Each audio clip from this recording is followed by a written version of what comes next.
Assalamu alaikum everyone. My name is Muhammad Dawar Zahid and I'm a second year medical student and welcome to another video in which we will be talking about enzymes और हम enzymes का एक जल्दी से rapid review करने वाले हैं.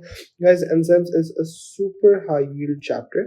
Like मैं आप लोगों को बता नहीं सकता ये chapter कितना important है आप लोगों के exams के लिए. ठीक है, आपके सारे exams में this is something that is highly tested and it's also very easy to score in. But because हम लोगों के honestly हम इसको इतना मुंह नहीं लगाते इस चैप्टर को. We are like oh this is so easy we can do this, हम इसको छोड़ देते हैं and as a result of that we end up losing a lot of marks. ठीक है, सो इसलिए गाइस इंसान बन के let's start to do this. और guys, so talking about the characteristics of enzymes, ठीक है, there's going to be really basic stuff. ठीक है, कुछ मैं चीजें बोलता जाऊंगा. I want you guys to really listen to the important things. Okay, अच्छा, पहली बात तो ये कि हमारे पास ना this is simple stuff. ठीक है, कि they increase the speed, ये तो सबको पता है. अच्छा, इसके बाद they reduce energy of activation, ये भी सबको पता होता है, reduce energy of activation. अच्छा, अभी तक बेसिक बात है. अच्छा, अब ना थोड़ा सा इसको इंक्रीज करते हैं. You need very small quantities.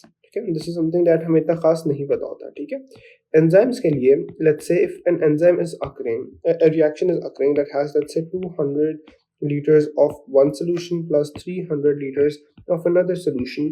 ठीक है, जो हमें एंजाइम चाहिए होगा ना that will probably be like 500 milliliters only. ठीक है, एंजाइम्स आपको बहुत छोटी क्वांटिटीज में चाहिए होते हैं. This isn't something that you need to memorize कि अच्छा 200 300 तो 500 होता है, but just keep this thing in mind. And I want to write here कि there are some exceptions. There are some exceptions. ठीक है, कुछ exceptions होते हैं, कुछ reactions के अंदर आपको enzymes अच्छे खासी ज़्यादा quantity में चाहिए होते हैं. ठीक है, there are some exceptions. Alright, okay. अगली बात ये, again you guys know this as well. They are very specific. बच्चों वाली बातें. अच्छा, अब ना कुछ important बातें करनी.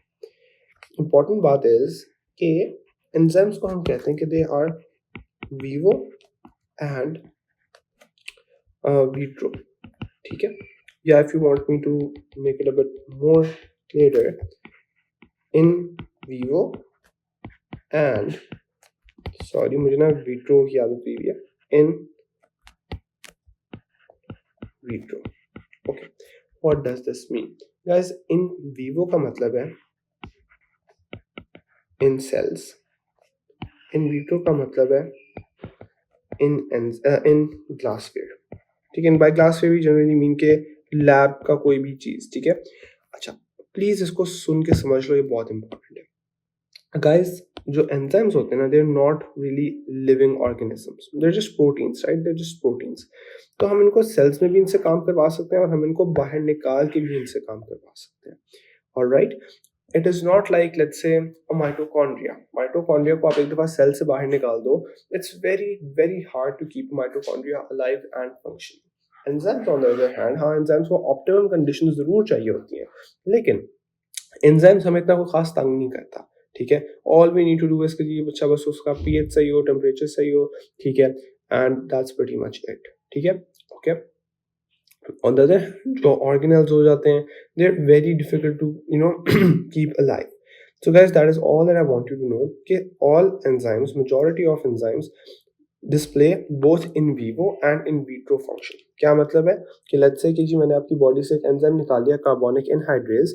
ठीक है, अब वो आपकी बॉडी में भी काम कर रहा था और वो ग्लासवेयर में भी वो ही काम करेगा उसी एफिशिएंसी के साथ, as long as the optimum conditions are maintained.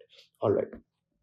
Okay, guys, the next thing, which is something that we all know but we all really ignore, मैं इसको different color से देता हूँ, it's very important, that is कि enzymes do not affect equilibrium. मैं समझाता हूँ, enzymes do not affect equilibrium. Okay, why is this so important? So देखो, हमारे पास ना let's say condition है, good plus good is equals to bad, not is equals to but क्या. Okay guys, अब मेरे पास देखो, लिसन टू मी. ठीक है, मैं क्या कह रहा हूँ कि एक रिएक्शन है मेरे पास. आई हैव अ रिएक्शन जिसमें there is something good and it's being converted into something bad. Alright, अब मेरे पास अगर कोई बंदा आता है with, let's say, overdose of bad thing, ठीक है, ये जो बैड थिंग है ये उसके पास इंक्रीज हो चुकी है, ठीक है, ओवरडोज हो गया, लेट्स से उसके पास कोई पॉइजन आ गया था, whatever, we don't really care, this was increased. I have a question, यहाँ पे एक एंजाइम काम करता है, enzyme A, will we give enzyme A or not? We will never give enzyme A. Never give enzyme A. क्यों? क्योंकि guys, it is a gamble. ठीक है? एक जुआ है, it's a gamble. It might be going आगे, ठीक है, कि हमने एंजाइम ए दे दिया उसको कि अच्छा यार चलो you know it's a reversible reaction, may be वो वापस चला जाए, नहीं, गैम्बल वाली बात है, मे बी हमने उसको एंजाइम ए दिया, उसने और बैड चीज़ें बना दी एंजाइम ए ने, ठीक है, लेट्स से कि हमने उसको एंजाइम ए दिया एंड लेट्स से उसने जी क्या किया कि उसने गुड चीज़ों में एंजाइम उसने गुड चीज़ों में बैड को कन्वर्ट कर दिया, वी हैव नो आइडिया, ठीक है, तो इसलिए this is what it is. Okay, so guys, if I quickly ask you all a simple question, कि मेरे पास 2 ऑप्शंस हैं इस सिनेरियो में, ये जो पॉइजनिंग वाला सिनेरियो है, option A and option B, okay, in option A I give the person enzyme A, ठीक है, इज दैट गुड और इज दैट नॉट गुड, और ऑप्शन बी में let's say I give them lytic enzyme of bad, कि जो bad है इसका एक लाइटिक एंजाइम है जो कि इसको बैड को ब्रेक डाउन कर रहा है, बैड ब्रेक डाउन, ठीक है, so my question is option A बेहतर है, ऑप्शन बी बेहतर है, so always go for option B, guys this is very important because वो सवालों को इस तरह बनाएंगे sorry my voice is just really मेरी आवाज़ गला बैठा हुआ है थोड़ा सा, अच्छा, तो सवालों को इस तरह जान के बनाएंगे कि you will think oh enzyme A is good because देखो यार एंजाइम ए तो you know it might even go back, it might convert this bad thing into good things, नहीं, इडियट्स नहीं बनना, option B is the correct option, alright, कि ये जो bad है इसको तोड़ना शुरू कर दिया। अच्छा, जस्ट अ स्मॉल थिंग, ये जो इक्विलिब्रियम होता है मुझे पता है इसमें कंसंट्रेशन एक्सेट्रा आ जाते हैं, बट जो फैक्टर्स ऑफ इक्विलिब्रियम होते हैं, लीच-एटलर्स प्रिंसिपल्स, ठीक है, factors affecting equilibrium they don't test it in biology, ठीक है, वो बायो में वो टेस्ट नहीं करते, factors affecting equilibrium you do not need to know this for bio at least, ठीक है, ओके गाइस, ये हम लोगों ने बात सारी कर ली, ठीक है। Now let's move on to the second portion of this video, which is the biochemical composition of enzymes. Alright guys, so I wanted to talk to you about something, ठीक है,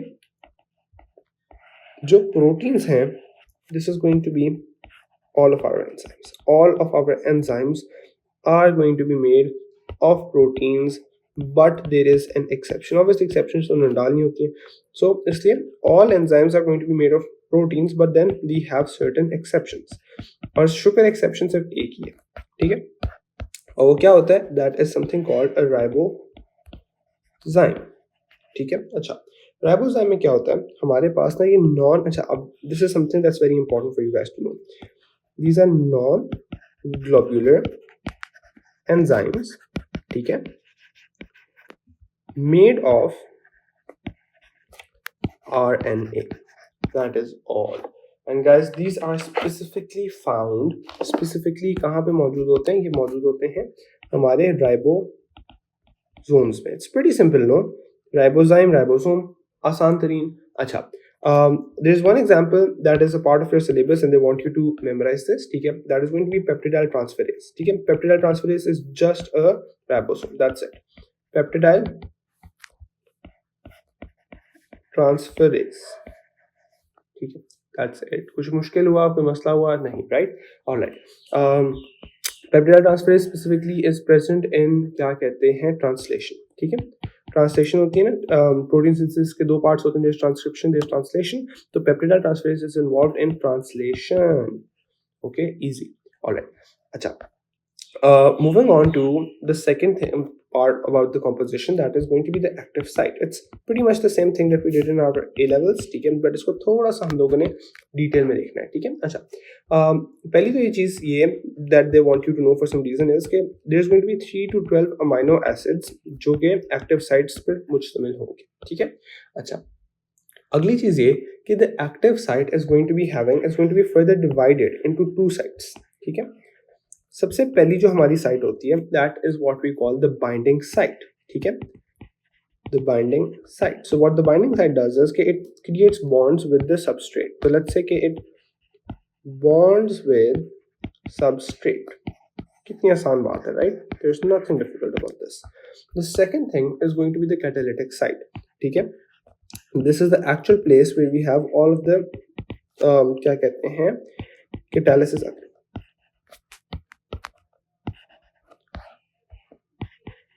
conducts catalysis. Guys, I have a question. अगर मैं binding site को knockout कर दूं, I give an enzyme, I give a poison जो कि एक एंजाइम के बाइंडिंग साइट को नॉकआउट कर देता है. Can anyone tell me what will happen? There will be no enzymatic activity. कोई catalysis, कोई enzymatic activity नहीं होने वाली.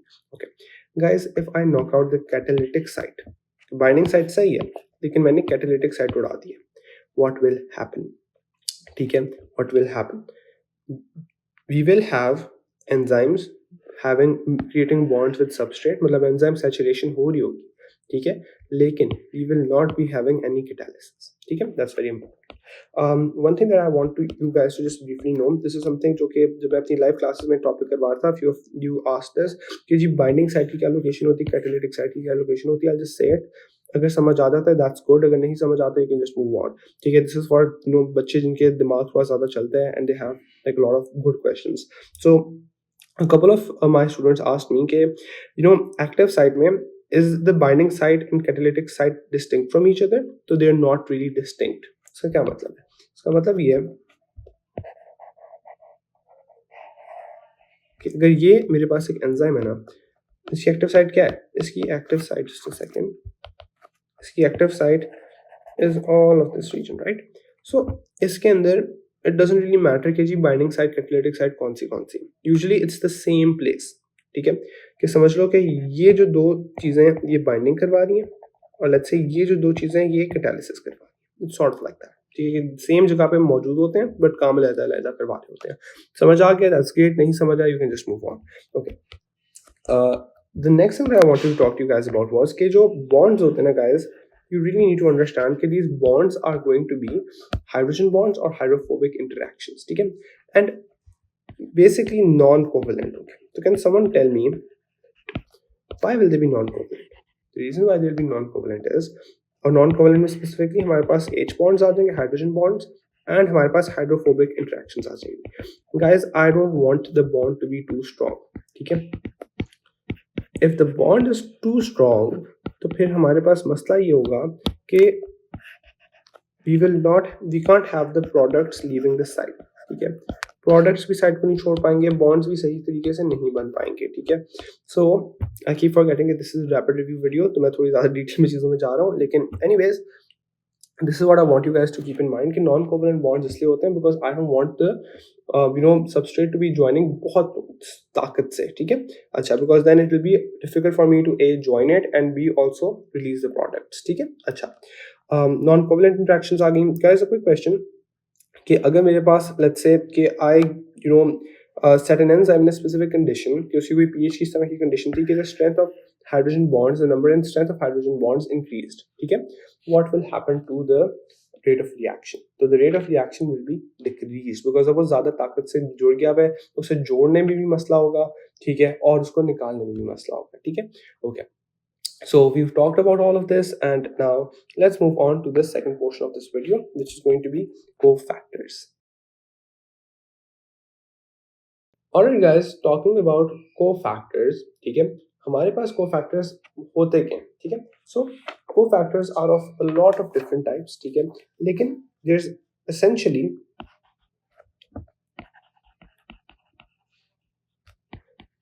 molecules required by enzymes to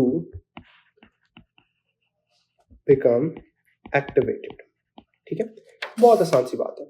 I want to slowly talk to you guys about this because ये हम लोगों को बहुत तंग करता है. ठीक है, अच्छा. So guys, हमारे पास ना जो टाइप ऑफ कोफैक्टर्स हैं इसमें दो फैमिलीज आ जाती हैं. There is an organic family of cofactors and then there is an inorganic family. ठीक है, अच्छा. Organic family में we are going to be having coenzymes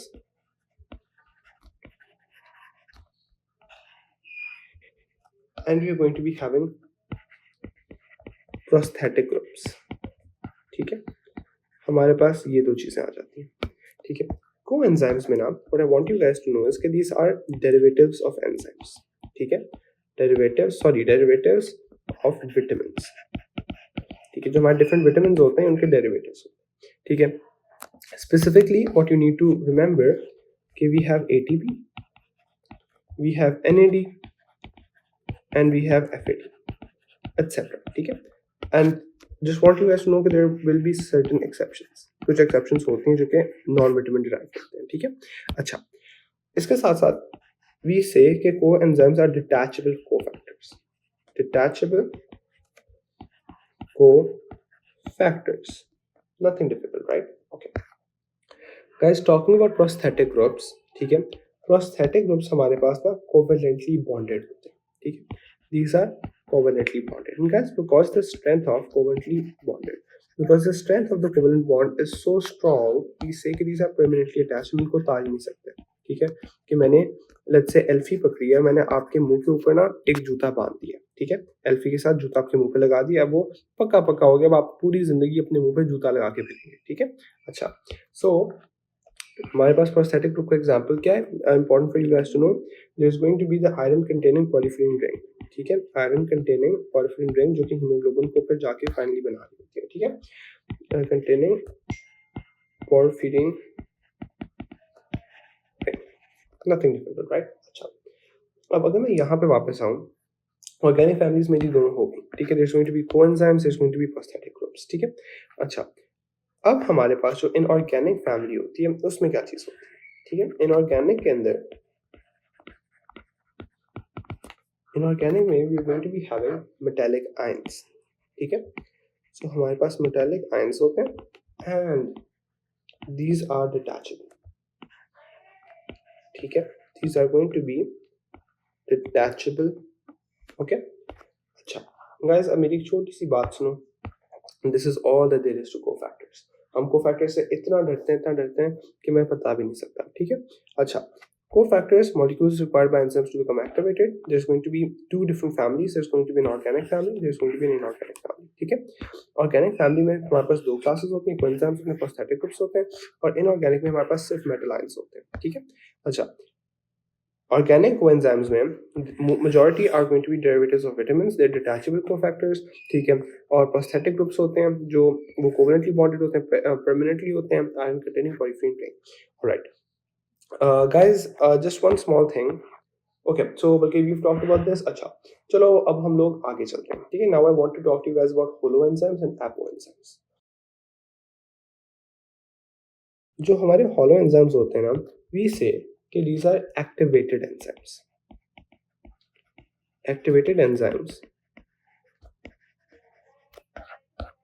which can conduct enzymatic activity या catalytic activity. Which can conduct enzymatic slash catalytic activity. ठीक है, अच्छा. अगली चीज आती है हमारे एपोएंजाइम्स. ठीक है, जो हमारे एपोएंजाइम्स होते हैं, these are, ये ना आराम कर रहे होते हैं. A for apple, A for आराम. And by आराम I mean they're inactivated. Okay, they're not doing anything at all. Inactivated enzymes होते हैं. ठीक है, और आगे वही बात है कि which cannot conduct enzymatic slash catalytic activity. Okay, simple stuff. अच्छा guys, अब मेरी बात सुनो. Now please listen. ठीक है, to convert an apoenzyme जो कि आराम कर रहा है टू अ हॉलो एंजाइम जो कि काम कर रहा है, I can either put in cofactor, ठीक है। तो या तो मुझे कोफैक्टर देना पड़ता है, ठीक है, और वो कोफैक्टर क्या हो सकता है, वो ऑर्गेनिक हो सकता है, इनऑर्गेनिक हो सकता है, कोएंजाइम हो सकता है, प्रोस्थेटिक ग्रुप हो सकता है, या मेटालिक आयन हो सकता है। ऑलराइट, और गाइस हम लोग वी हैव अदर स्टफ, ठीक है। इस अदर स्टफ को मैं अभी बहुत डिटेल में बात करता हूँ, ठीक है, मैं बहुत डिटेल में बात करता हूँ। अच्छा, लेकिन listen to me, apo enzymes आराम करें, इसमें मैंने लेट्स से आके कोफैक्टर डाल दिया, ठीक है, उस चीज की वजह से ये हॉलो एंजाइम बन गया, ठीक है। एंड कुछ एंजाइम्स होते हैं which need the other stuff, उनको कोफैक्टर्स की जरूरत नहीं होती, वो कुछ बाकी चीजों में चलते हैं। लेकिन guys if they give you, if they tell you an enzyme के चाहे एंजाइम काम नहीं कर रहा है, आराम कर रहा है, it's going to be an apoenzyme. एक एंजाइम काम कर रहा है, that's going to be a holoenzyme, ठीक है। ये बहुत सिंपल बात है, इसमें डरने की कोई जरूरत नहीं है आपको। अच्छा, let's talk about this other stuff in more detail, ठीक है। अच्छा, हमारे पास ना एक एंजाइम होता है पेप्सिनोजन, ये हमारे gastric cells specifically chief cells specifically release कर रहे हैं। You don't need to know that right now, वो हम ह्यूमन बॉडी सिस्टम्स में जाके पढ़ेंगे। पेप्सिनोजन को हम कन्वर्ट करवा देते हैं गाइस पेप्सिन के अंदर, ठीक है। अच्छा, ये जो पेप्सिनोजन से पेप्सिन की कन्वर्जन है ना, ये कैसे होती है? हमारे पास ना जो पेप्सिनोजन का मॉलिक्यूल है, एंजाइम है,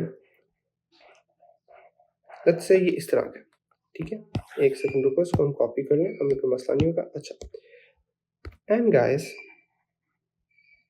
हमारे पास ना एक फ्रैगमेंट लगा हुआ होता है, ठीक है। This fragment is binding the active sites of pepsinogen, ठीक है। जो पेप्सिनोजन की एक्टिव साइट्स हैं, इट्स बीइंग बाउंड, पेप्सिनोजन की active sites are being blocked. Okay, so guys, is this a hollow enzyme or is this an apo enzyme? This is a hollow enzyme. It's not, sorry, it's an apo enzyme. ये आराम करे, काम नहीं कर रहा। तो जब मैं यहाँ पे हाइड्रोक्लोरिक एसिड डालता हूँ HCl, so what the effect of HCl is कि वो essentially इसको रिमूव कर देता है, और जब ये रिमूव हो जाता है तो हमारे पास क्या चीज आती है, we end up with this thing, ठीक है। कि ये जो हमारा फ्रैगमेंट था, ये हमारे पास यहाँ पे रिमूव होके इधर अलहदा से आ गया, ठीक है, it's being removed. Now guys, anything can come in and bind. Okay, so is hydrochloric acid a cofactor? Hydrochloric acid is not a cofactor. It is not a cofactor. Please दिमाग में बिठा लो, ठीक है। Hydrochloric acid is not a cofactor. Why? Because cofactor तो भाई attach होना होता है, ठीक है। A cofactor is something that is attached, ठीक है। यहाँ पे मैं लिख भी देता हूँ, it has to be attached, attach होता है वो, ठीक है। मैंने पहले नहीं लिखा, माय बैड। और यहाँ पे आओ, ये देखो, pepsinogen to pepsin, hydrochloric acid बस आया है, उसने इस फ्रैगमेंट को उतार दिया, हाइड्रोक्लोरिक एसिड यहाँ पे कहीं बाइंड नहीं हुआ, ठीक है।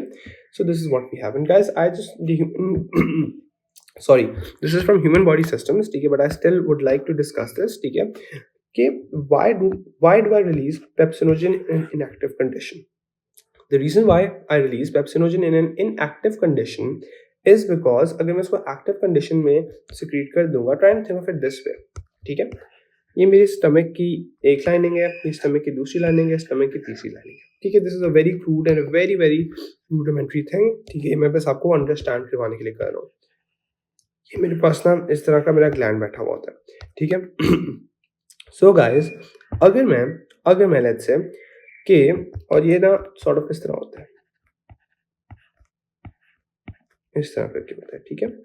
ओके, सो गाइस, अगर लेट्स से कि मैं एक्टिवेटेड पेप्सिनोजन यहाँ पे रिलीज कर दूँ, ठीक है, एक्टिवेटेड पेप्सिन, सॉरी, ठीक है, बिकम्स पेप्सिन, तो क्या करेगा ये इन सारों को तोड़ता हुआ जाएगा, ठीक है, इन सब को तोड़ता हुआ जाएगा, ठीक है। So what I do is कि I release inactive here which becomes active here, ठीक है। So you might wonder कि why doesn't it digest the stomach, ठीक है, and the reason for that is कि the stomach has a wall of mucosa, ठीक है, जो कि उसको म्यूकस की वॉल होती है जो उसको प्रोटेक्ट कर रही होती है, ठीक है। तो ये जो पेप्सिन होता है कि पेप्सिन इज अ प्रोटीएज, ये प्रोटीन्स को डाइजेस्ट करता है। तो मैं यहाँ पे एक्टिवेटेड प्रोटीन रिलीज कर दूं, एक्टिवेटेड पेप्सिन रिलीज कर दूं, it's going to eat all of this, जहाँ पे प्रोटेक्टिव कवरिंग नहीं मौजूद। अगर मैं यहाँ पे एक्टिव फॉर्म को सिक्रिएट करूँ, यहाँ पे उसे एक्टिव करवा दूँ, तो वो इसको कुछ नहीं कर सकता, ठीक है। And guys, that is it for the first video of rapid review, and in the second video of enzymes we'll be covering the entire chapter. So thank you so much for coming, and Allah Hafiz.